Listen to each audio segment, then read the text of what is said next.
Hello, and welcome to another basketball edition of the Adrienne Ross Show. I, of course, am Adrienne Ross. Before I get into this topic, I got to ask, did anybody catch the game number one of the WNBA finals between the New York Liberty and the Minnesota Lynx?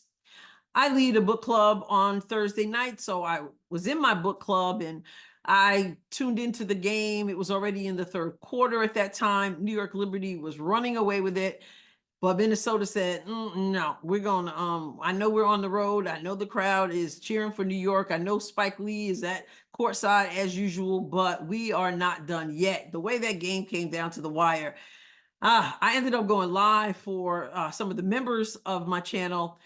And it was basically me for the longest time because I just decided to jump on when it went into overtime. And the way it went into overtime was just wild. I'm sure you'll catch the highlights. I don't want to get into all of that, but man, overtime, I just decided to go do a members live.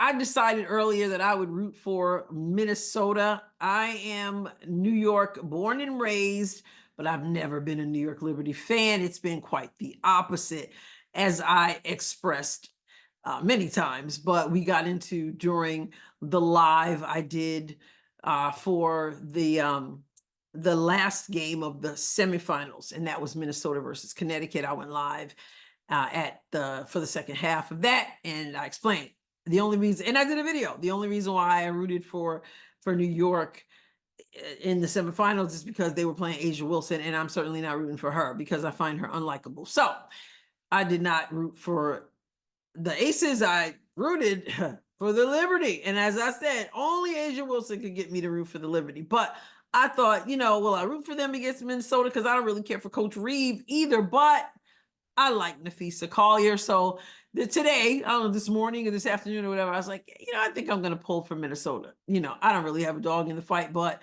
I was rooting for Minnesota. Either way, it was quite a finish to that game. It really was.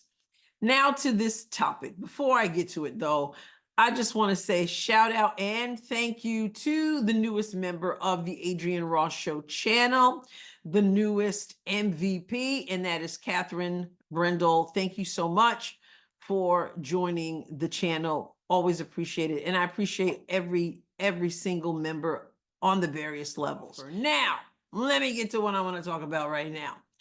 I said just a couple days ago or so, after people were like, oh my goodness, they saw the press conference that the new president of the Indiana Fever, Kelly Krauskopf, had, and people were thinking, oh my goodness, after this, we are sure that they're not going to get rid of Coach Christie Sides. I did a video and said, you guys aren't looking deep enough. You're not listening deep enough. I'm telling you, as I've been batting 1,000, I said that Christie Sides is not going to be here coaching next season. So I've had some people say I hadn't seen it the way you saw it, and now I see it. Of course, you got the people who are just adamant. They're in the comments and they're adamant. And like I said, we will see. But now people are starting to go, maybe Adrienne is really onto something here. And maybe we've just been a bit too shallow in this whole thing. Why? Well, news came out that the Connecticut Sun coach, Miss Stephanie White, is likely not to be continuing with Connecticut. That's the word on the street, as they say. Doesn't mean that she's coming to Indiana. That's not what I'm saying.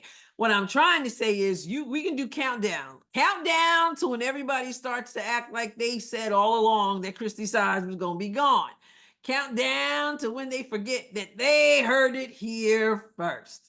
I'm just telling you. But now people are like, could it possibly be? Now, I did hear people a long time ago say that they would like to see Stephanie White be the coach. But a lot of talk out there, people feeling like that they were going to ride all the way with Christie Sides. And I said what I said. You can go back and you can check that video from just a couple days ago. Let the record show, when this all comes down, however it comes down, that I called it. All right. I'm just having a little fun with you. Actually, I'm really kind of serious because you're going to start to hear people. I'm already hearing it. Actually, people start to kind of like, oh yeah, this is. I didn't know anything about Connecticut Sun, Stephanie White, the news that she was probably going to be moving on when I said what I said. I said what I said because, well, because I'm right. At least I believe I am, and I'm going to be right until I'm not. I expect to be right. But anyway, since there's a huge conversation about Stephanie White, let's look a little bit about who she is, because now you're hearing that Indiana Fever are saying we want Stephanie White, and you're also hearing Chicago Sky, because Teresa Weatherspoon was fired. They're saying we want Stephanie White. And to be clear, when I say the Indiana Fever and the Chicago Sky want Stephanie White, I'm talking about conversations from fans, not from those organizations at this point. And so let's take a look at this person who is, as far as we know, still a coach of the Connecticut Sun, but there's a whole lot of conversation surrounding her and people wanting her. Why? Well, what's her background? First of all, her background is in Indiana. I mean, she was raised in Indiana. Now, I read that she was born in Illinois. So then you see that Chicago Sky and you see that Indiana Fever. Man, she's coached in Chicago and she's coached and played in Indiana. So you've got that pull, right? But let's look at some things about Stephanie White, who is the topic of conversation today. As I said, she was raised in Indiana. And here's some information from the Connecticut Sun page. She was named the head coach of Connecticut in 2022, in November of 2022. And she is an Indiana native, as I said, right? And let's see what else they said. In her first season in Connecticut in 2023, she guided the Sun to 27-13 record, setting a new franchise record for victories in a single season. She was named the 2023 WNBA Coach of the Year and Associated Press Coach of the Year. So she's well respected. She's done great jobs, right? She was the WNBA Coach of the Month for May. It goes on to say, I believe it's talking about 2023, I believe. Continuing on, it talks about that she has a combined 16 seasons of experience as a player and a coach in the WNBA. And here we go. Before Connecticut, she spent 2 seasons as the head coach of the Indiana Fever. That's 2015 and 2016. So she was the head coach the last time they had been in the playoffs before this time, right? She had a 37-31 record and a playoff record of 6-6, including a trip to the 2015 WNBA Finals and again 2016 postseason, which, like I said, was the last time they had been to the postseason until this year, right? And so prior to becoming a head coach for the Fever, she spent 4 seasons as an assistant coach. Okay, so she was an assistant coach when the Indiana Fever won the WNBA championship, right? Here it is, most notably helping lead them to the first WNBA championship in 2012. Okay, now the Chicago people want you to know, before she was with the Fever, she was an assistant coach with the Chicago Sky from 2007 to 2010. Okay, and then of course it goes on to talk about her coaching, because she also coached at the collegiate level. In fact, she had left the WNBA to coach at the collegiate level. She's also been a player. She played 5 seasons in the WNBA, and she was drafted with the 21st overall pick in 1999. She played for the Charlotte Sting. Some of you who are newer to the league, you don't know about the Charlotte Sting. In fact, that's where Dawn Staley had played, Coach Dawn Staley of South Carolina, right? So she played, that's her rookie season in Charlotte Sting. Then she, in 2000, she was acquired by the Indiana Fever and the franchise's inaugural season. And after 4 seasons with the Fever, she said 19th in games played, 14th in assists, steals, and 3-point field goals made in 92. Okay, so that was her playing days. She had a standout collegiate career, again in Indiana, 4 seasons for Purdue. Okay. She led them to a 1999 NCAA national championship. She was Big Conference Player of the Year, Wade Trophy honors. And it goes on to all of her points, etc. So here we see it for Indiana in 2015, 2014 record. In 2016, she had a 17-7 record. And then, of course, 2023 in Connecticut. And we know now she went to the semifinals. So that's some information about Stephanie White, who is the subject of much conversation. And here is what people have been talking about. I should have probably started with this, but you get the picture. It says Annie, is it Costabile is reporting that Sun head coach Stephanie White isn't expected to return to Connecticut next year. Where will she land?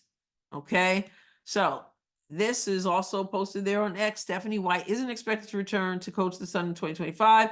To attract White, who will be highly sought after if available, the Sky would have to be willing to spend money like the Mercury and Aces. So I say all of that, not to say that Stephanie White will come to the Indiana Fever, but I did want to weigh in on that, share a little bit of information about it, talk about her background. I mean, she's from Indiana. She played for Indiana. She was assistant coach for Indiana. She was a head coach for Indiana. And so I say what I said before, and I reiterate, Christie sides, and I wish her well. I don't believe you bring in a new president, you bring in a new GM, and then you stick with the old coach. I don't believe that's happening. I expressed myself in that video. Go check it out if you didn't see it. I'm standing by it. But as I said, count down to when all the other people start to say the same thing. And some already are kind of on that, riding that wave as well. But again, just because the president said nice things about Christie Sides doesn't mean Christie Sides is staying. In fact, there was nothing in there to indicate any commitment to Christie Sides at all, just to be respectful toward her, because what else was she going to say? And there are some good things to say about Christie Sides, which she did, but she never said, we're rocking and rolling with Christie Sides, which she could have easily said, but she didn't. And there's a reason for that. So again, I think I'll continue to bet 1,000 on that. In the meantime, what do you think? Do you think that Stephanie White may be coming to Indiana if in fact she is leaving Connecticut? Do you think she would be a good fit? I don't know, but it's all a buzz today. All right, make sure you hit the subscribe button if you have not done so. Make sure you comment and like. And we last time I looked, we're at 39.9 subscribers. My goal for by the end of this week was 40. So I feel confident we're going to reach that goal thanks to all of you. I appreciate you. I'll catch you next time, God willing. God bless you abundantly.